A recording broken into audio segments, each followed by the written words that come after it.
Hello and welcome to Noobs in Progress. My name is Nathan, and here with me I have Ethan Murphy, Nathan's friend. Hello, Ethan. How are you doing today? I voted. You voted? I'm good. Awesome.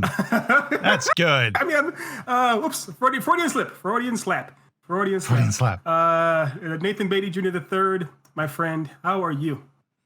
I'm doing horribly. No, I'm kidding. Doing a little better. Past couple days have been a little, a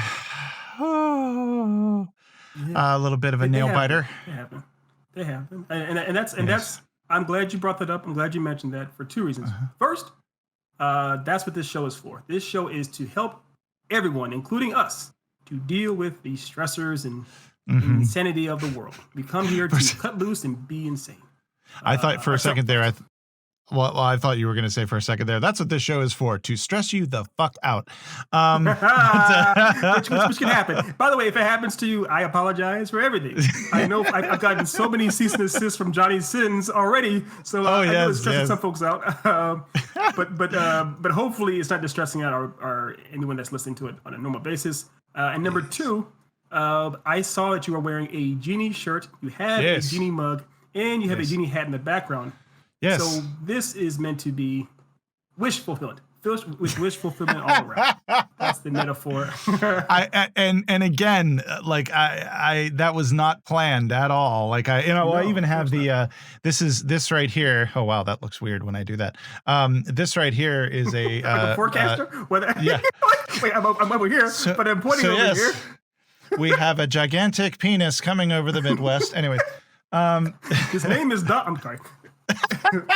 Oh my God! Please no. I know. I'm not saying that. I'm not saying. God, that. I'm gonna start having flashbacks from last night. Anyway, but this is actually a Genie Hot Wheels car. Strangely enough, it was bizarre, but hey, it's there. Which actually is actually worth a few things. It's worth something because it's very rare. So, yes. Yeah. Well, I hope so, and I will believe it because I need to have happy things happen right now. Yes. So Ethan, would you like to tell them what movie we are doing today? We're watching this week for next week. I figured I tracked what you're saying through the fourth dimensional law of time and space. Good, because I didn't. What we are watching eventually it's planes. At some point, is planes, trains, and automobiles. Now, this wonderful film. Whoops, I guess I kind of led the witness. This film, I have seen it. Nathan Beatty Jr. III has not. Now, I've seen this movie several times, but Nathan Beatty Jr. III has not. This is one of the few Thanksgiving movies that exist. There are all kinds of Halloween flicks, all kinds of Christmas flicks. There's even a few Hanukkah flicks. I even saw a Kwanzaa flick last year. But there are very few Thanksgiving flicks. So this is actually a kind of a fun one for us to get into. It's a nice palate cleanser from Cutthroat Island. So I won't say too much more because I don't want to tip my hand or anything. Yes. So yeah, I'm excited because I haven't seen it, as we said, and I love John Candy and I love Steve Martin. So this era of film is a very fun. The comedies are usually very great, especially from them too. So I'm very excited. So. Well, but that leads nicely into my. We can kind of dive into the precoital question there. So, have you heard of the film? Yes, I have. I've heard of the film. Okay, I figured you probably had. Now, what have you heard about the film? Mostly good things. Like I don't think I honestly can't remember anybody ever saying they didn't like it. Most people I've ever talked to about the film have loved it. So yeah, I've heard good things. Right. Now, here's what I wanted to get into, the real question. Why haven't you seen it? I'm very curious about this. To be completely honest, I'm kind of not sure. It was one of those movies. It didn't make it into our family's holiday routine. And Mhm. I honestly don't know why. I don't know if there's like uh, I don't know if there's anything that like is particularly racy or anything in there which would have kept my family from wanting to have it be a thing, like have it be something that I would watch. One thing I can think of that may be the reason why is my uh, Steve Martin wasn't his movies didn't really make it into our house much, and I'm not really sure why. I'm not sure if it was intentional, because I know my dad loved Steve Martin's stand-up, loved his Mhm. stand-up, and I think he enjoyed his movies as well, but for some reason they never made it into our home. Like Fletch, that's another movie, put on the list, Fletch. Sure. I've never Yeah. seen that. Now Um that's a Chevy Chase, but Oh, Chevy Chase, I'm it's sorry. What it's am I thinking of? I'm thinking of the one where he's grabbing stuff and going, "It's fine, I'm just gonna go, and I'm gonna take this lamp, and then this other thing," and he's, so like, the taking stuff. jerk. He's They need the the jerk jerk, the jerk. possibly. Yeah. Yeah, the jerk. That's what I was thinking of Fletch. I know why I haven't seen Fletch, and that's because, my parents hated Chevy Chase, and so, and Fair. frankly, I don't blame them now knowing what type of person he is. Anyway, Yeah. that's Yeah. neither here Yeah. nor there. Still But put it on the list though. put it on the list. But please. But the jerk, I haven't seen the jerk. I think the only one I can remember ever watching, one of his movies I remember watching as a kid was Roxanne. And even then Oh, it okay. was yeah, like and like even then I think that was like the only one, maybe and the Three Amigos, I think. Um, so that's really the only reason I could think of. Well, one thing to so this isn't a spoiler or anything, but a lot of Steve Martin's movies, bizarrely enough, were rated R. Kind of like, oh, it's kind of surprising.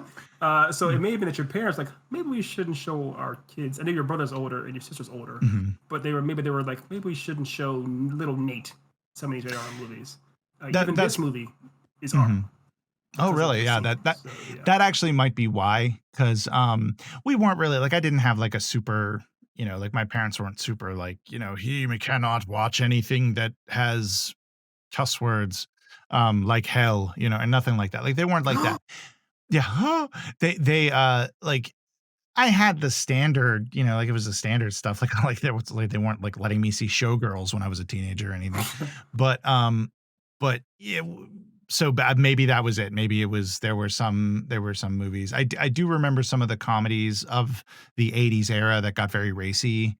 Mhm. Um, Yes. Yeah. I A whole. Yeah. those were usually kept for me. Fair But we'll enough. see. But I mean, they have said several times, I've heard it numerous podcasts and you see all kinds of articles online that do say that Steve Martin is a gateway to showgirls. So maybe they were trying to keep you away from Mhm. that, the Yes, it makes movies. sense. It makes sense. I can see Mhm. that connection. It does. It does. It does. You and I have known each other way too long, if that makes sense. My brain is gumbo. Anyway, go ahead. All right, Gumbo. Are you a fan of the genre? Yeah. Yes, yes, Yeah. I So I guess you guess. could say comedies. Yeah. Yes. It's Yeah, comedies, right? yeah. Yeah. Oh, yeah. Comedies. Okay. Yeah, that like Or even the holiday movies. Yeah. yeah, holiday movies. Yeah, holiday movies, holiday comedies. I think I enjoy those. Yeah. All right. Now, are you a fan of this franchise? So for this, I think we can do for the franchise. Either say, like, are you a fan of John Candy? Are you a fan of Steve Martin? Mhm. That kind of a franchise. Okay. Yeah, definitely both. I'm a big fan of both of them. It was like I remember where I was when I found out John Candy died. I was in a rental store. How there was that short period of time where grocery stores would have like video VHS stuff, Yes. place where you could rent Yeah. movies I and do. games and stuff. Yeah. I was in one, and I was walking through, and I saw a thing of John Candy, and I was like, "Oh, I think it was like Uncle Buck or something." And I was like, "Can we Yeah. rent this?"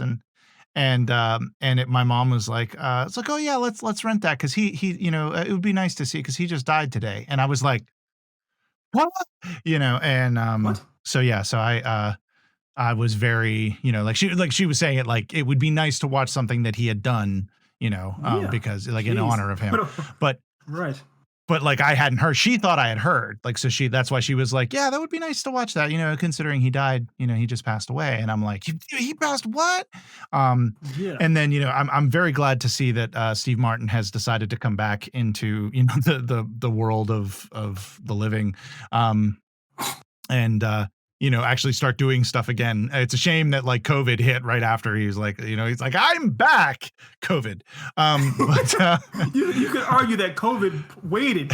They plotted they were in the bushes waiting for him to say that. It's like, it was sitting there like, okay, let them think that they get their joy back. Okay, nah, yoink. Anyway, here we go. On my word. All right. Okay. Let's see here. Now the question number 6. What are you hoping to see? I'm hoping to see I'm hoping to have fun. Like, I'm hoping it's just a funny film that just makes me laugh. I have a general idea of the plot, a very, very vague thing. Like, it's been a while since the plot has been explained to me. So, explain. It's like, well, this is why, this situation occurs. So yeah, I'm not really sure. I'm not really sure what I'm just hoping to see a funny movie. Fair. I'm not really sure what it's about, but I'm excited to find out. Okay. All right. So what I will tell you, now this is not a spoiler, but it's just an honest question.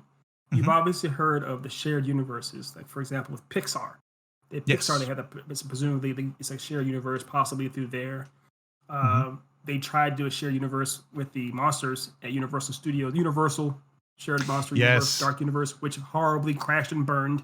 Yes. There is the theory that John Hughes possibly had a universe as well.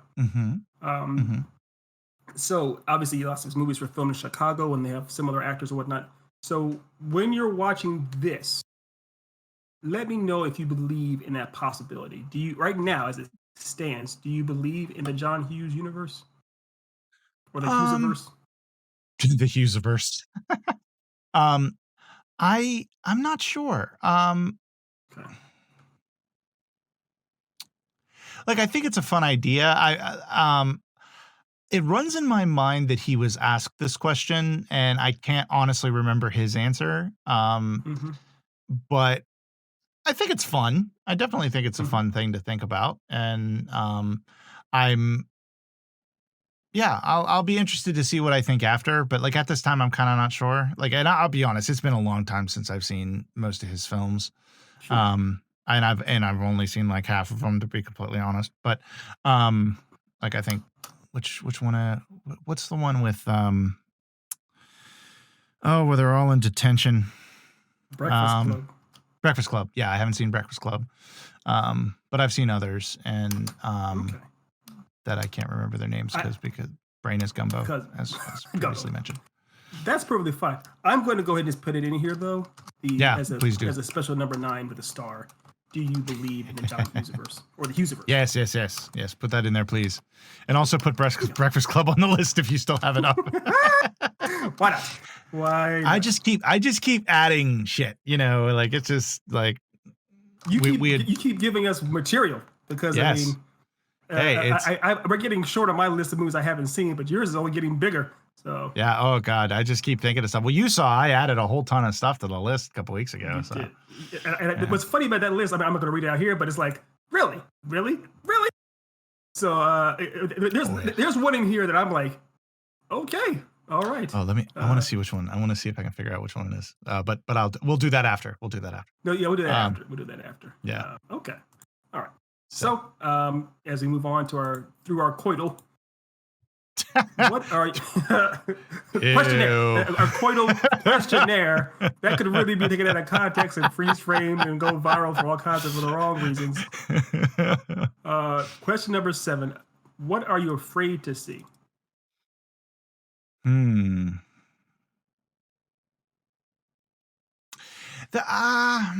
I think I'm afraid I'm gonna see.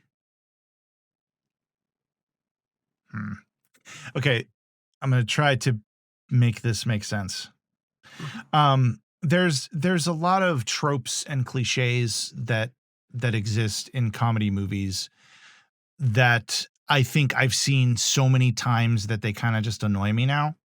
And I'm a little worried. Like a good example would be the trope of misunderstanding. Like the whole thing of like, oh, this is the princess of Futz and Futz. And really it's, this other person who just happened to walk in at that time. And then the whole movie is predicated upon that ridiculousness. Mm-hmm. And I've seen it enough that there are some movies that I don't mind it, but most movies bother the hell out of me. I'm not saying that that's in this movie. I'm just using it as an example. And I'm worried that it's going to have those tropes. Now, granted, it's an old enough movie that it could have created some of those tropes or been one of the first to use them, Right. They weren't tropes when this movie did them. They were just original. And then they were just fun ideas. And I'm worried. That's what I'm afraid. I'm afraid that they are going to have some tropes that bother me, and I'm going to see them and I'm going to be like, oh God, if I had seen this 20 years ago, I probably wouldn't have cared and I would have loved it. But now that I'm seeing it now, it's going to annoy the piss out of me. That's what I'm worried. That's what I'm worried about. Now it might not. And also, like I will say, sometimes even tropes that usually bother me, I'm fine with if they're done well. Right. Yeah, like I'm trying to think of an example, and it was in the mistaken identity trope, and I just use that one because that's one of the ones that really bugs me. I freaking hate those. I also hate the ones where like it's a similar to mistaken identity. It's like a whole section of the plot is based off of a misunderstanding. Like if just the characters had just stopped and said something, yeah. Yeah, like if they had just clarified their meaning, like with an extra sentence, it would have completely fixed a whole section of the plot, and those bother me. And I remember there was a movie recently that did it, but they didn't carry it on too long. They kept it just long enough for it to be there, and then it disappeared. And I was like, you know what? I didn't mind that because that made sense. It's when it's like the whole fucking movie is based on it. It's like, just somebody pick up the goddamn phone, And that's one of my favorite. I know we're getting into a trope talk right then. That's one that's fun now in movies, because in film now, cell phones exist. So to create the believable tension that people can't talk to each other, it's always fun to watch the directors and the writers make it clear that, oh no, the phone's dead, or damn, the line is dead, or something. Always go find make it clear that they have a cell phone. Yes, they have a cell phone, but it's not working for A, B, or C. What I want is I want a director to go through like and purposely not include that and have it be like where they go through a scenario that is like a harrowing scenario for the characters, and then at the end of it they finish, and then somebody's ass starts ringing and they reach in their back pocket and they pull out their cell phone and they're like, hey, what's up? Yeah, you won't believe just what fucking happened. And the other characters are like, you could have called us that entire time, like, and just completely like yes. and have that character look right at the camera and say, yes, I could have. and then credits roll. Oh God. One of the tropes that is fun, that actually was subverted in an anime that I saw recently, was how they always, one of the biggest things is like someone will call someone on the phone and say, I can't discuss it here. Meet me at this park bench in an hour. I'm like, okay. So they did something like that, and they met up in person, and the character A tells character B their information and is ready to leave, and then the character B is like, wait a minute, hold on. What the fuck was that for? You could have told me that. You know how far away I live from here? And so actually pointing out, this is the dumbest. Why are we meeting in person to do this? To discuss your laundry list? It doesn't matter. You could have told me that over the phone. So that's my favorite or least favorite trope probably in these movies. That makes me so happy because I work in an office, and anybody who works in an office, well, now I don't. I work in my home office, but anybody who works in any sort of office environment or office setup can attest to is at least once a week you will be scheduled to be in a meeting that could have been handled with an email. And that's a trope in office life. And so the fact that anime, like, I think that was a little bit of nudge, because I'm sure those animators have that too, because they have meetings as well. And they probably were like, yeah, we're totally doing this. Because it actually is an anime all about office. I mean, it's a Gretsuku, so it's all about that kind of stuff. It's all about the 9 to 5 monotony of it. So yeah. Yeah. So it's funny. Yeah. All right. Let's see here. Yeah. Do you think you will like this movie? I think I will. I think I will. I'm going to be interested to see if it holds up, because that's something I haven't heard. Because I actually, I'm the only person I know that hasn't seen this. Pretty much, yeah. Yeah, that I'm aware of. So everybody who has seen it that I know of, and I'm not counting like younger kids. Like I'm talking about people like our age and older, that I've talked to about this. They've seen it when they were younger. So I haven't heard anybody go back and watch it that hasn't been watching it consistently for years, which kind of keeps that nostalgia sheen on all those years. Fair. So that's a fair critique. So yeah, I'll be curious to see if it holds up. Like, I'm sure, like, I'm going to be interested to see if there's like any jokes where it's like, oh yeah, I can't get away with that now, Yeah. Which those are always fun to point out. But I'm going to be interested to see if the movie itself as a whole holds up even beyond that. What's interesting about it, it's not really the joke, but obviously it's planes, trains, automobiles. So they obviously there are airports, there's scenes in airports and planes, everything like that. It's interesting thinking about how different the world was at airports when this movie was made in the 80s. And then now it's interesting thinking about how different movies will be made after COVID too. So it's a different kind of, it's almost looking at different eras. So in a different way, does it hold up? Not so much with the content being too risque or being too, not woke enough, quote unquote, but just like, it's a weird, does this reality make enough sense to you? Does it Yeah. Well, yeah, it's interesting. And it's interesting because we're in a post, COVID world, and because we're still in the thick of it, it has kind of created this weird microcosm where when we watch movies that were made even just a year ago, it's almost like watching like a period piece, because it really is. It actually because is. because like you watch that, and like because I know I do it now when I watch a movie, and I see that there's particularly a scene like in a club or or even a television show, like it moves in a club or in a very close proximity, or people are getting really close. There's a lot of hugging, a lot of touching, beyond people who are just like, oh, I haven't seen you in 10 years. Come give me a hug. And it's like now, because of what we've been going through for the past 9-ish, 10-ish months, 9, I guess, I don't know, 8, whatever. I can't count. It's switch math. Yes, the 250 years that has been 2020. The because of what we've been dealing with, there's like a knee jerk, like, somebody get a wet nap. Like, where's your masks? Like, what's going on? And it genuinely feels that way. If I actually see a movie where, like, for example, I was watching the Moneyball. Moneyball is on Netflix now, and I watched that. And I know that was specifically meant to be based on real life event that happened in sports history from the athletic A's, all kind of stuff. But it's like, I'm seeing crowd shots. I'm seeing crowds of people in the audiences. And I'm like, this seems like a fantasy. This is literally a movie based on reality. This is actually, was only made a few years ago, and it looks like a fantasy. I can't even imagine that happening again. I can't imagine seeing a crowd like that again in person. Yeah, it's really bizarre. Now we know that it can't, we know it can happen again, because like we just look at like New Zealand and and that sort of thing. But it's still because we're in the thick of it here in where we are right now,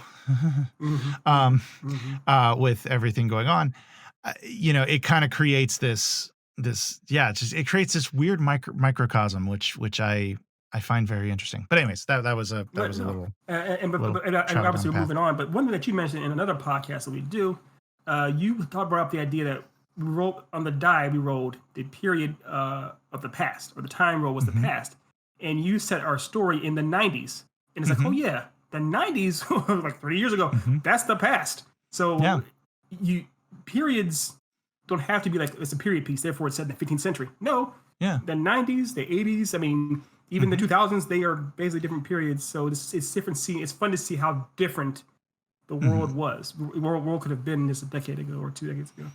Well, and you think about it, like we just on this show a couple of weeks ago, we did Better Call Saul, and and Breaking Bad was set, like technically Breaking Bad was set in the present, but really, if you look at Breaking Bad now compared to then, it's starting to get to be like you can kind of see in it, like it's starting to look like of its time.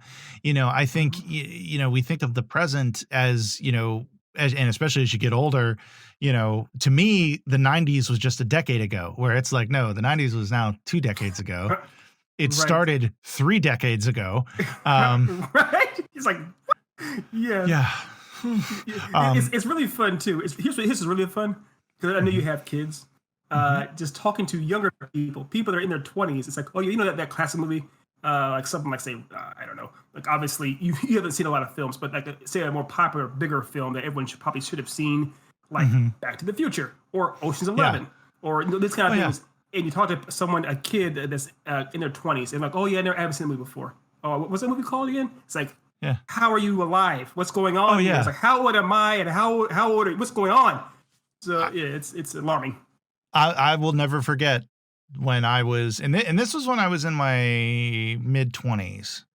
It was the first time, and I can pinpoint it. It was the first time where I was like, oh God. And this is just going to keep happening. This is the first time I felt it, and it's just going to keep happening, get worse. And what it was I was doing a kids show. It was a kids, there was a play that the kids were doing, and I was one of the adult actors in the play. And I was talking to some of the kids, and we were chatting about, stuff that the cartoons they like to watch and things they like to do and that sort of thing. And they were asking me what I liked and blah, blah, blah. And I mentioned something, and it might have been Ninja Turtles, because at that point that was before the resurgence of all that stuff. And I said, oh, I watched Ninja Turtles as a kid. And they're like, oh, we've never seen that. And it was one of the older kids who had said it. And I said, when were you born? And she was like, oh, I was born in 96. And I went, I remember 96. Like, I remember that year. Like, not the whole year, but I remember things that happened in that year. I can pinpoint memories. You were being social, had friends, were learning how to drive, doing that kind of stuff. I was born. I was born. And it was that moment where I was just like, oh God, that's just going to keep happening. And it's only going to get much, much worse. The mantra of 2020, it only gets much, much worse. So on that positive ass note, yes, positive ass note. I love it. We have finished the coital questionnaire. Yes. Thank you so much, Renee. I'm really looking forward to. Honestly, I'm not trying to tip my hand too much, but I think I'm hopeful that this movie will put you in a better mood. One way or another. I'm hoping for it too. I'm glad to hear that, because we need all we can get this week. I would say this is also, we had a great time with the holidays for Halloween. This would be a great time to celebrate the holiday of Thanksgiving as we get into Christmas. So, yes. I'm hoping for better things. I'm hoping that we're on the upswing here, and I promise one of these days you're going to say, Nate, how are you doing? And I'm going to go, I'm good. And I'm going to say it with sincerity. Yeah, I wonder, you know what? How long has it been since you said that to me? It's been. I've been out here in California for over a year. It definitely not since that. It's never happened on Discord where I've heard you say, "I'm good." That's not. There was a time we were together doing the podcast where you said it, but that was a while ago. Yeah, it's this 2020 has just like brought the shield down, man. It's just like rods. It's like picking at the same scab. It just, let it heal, but it just won't. This year just won't let it happen. More pus. All right. Well, again, on that positive ass note. Yeah, God almighty. Whew, okay. So what, for those of you who are watching live, just hang tight. Why are you? Why? Thank you. And we depressed you the hell out of you. Yeah, we depressed how, but we hope we made you smile a little bit along the way. But if you're watching live, hang in there for a couple of minutes. We're going to pop off, and we'll be back on to play some Batman. And then for those of you who are watching on YouTube or listening on the podcast, thank you so much for joining us. Join us again next week. And we will be watching Planes, Trains, and Automobiles. We'll also check out our other shows and podcasts, Creativity in Progress. And you also can check out our videos of our video game things. I'm saying a lot. I apologize. Ethan, do you have anything to say before I wrap this puppy up? Nate, you are doing a great job being yourself. Thank you. Now I'm even more depressed. Oh, God. I knew a sincere comment would just break you. It's like, you can't be sincere now. Not now. Sorry, no sincerity. Where's my Prozac? Anyway, okay, so thank you everybody again. And I hope y'all have a wonderful day. Johnny Sins.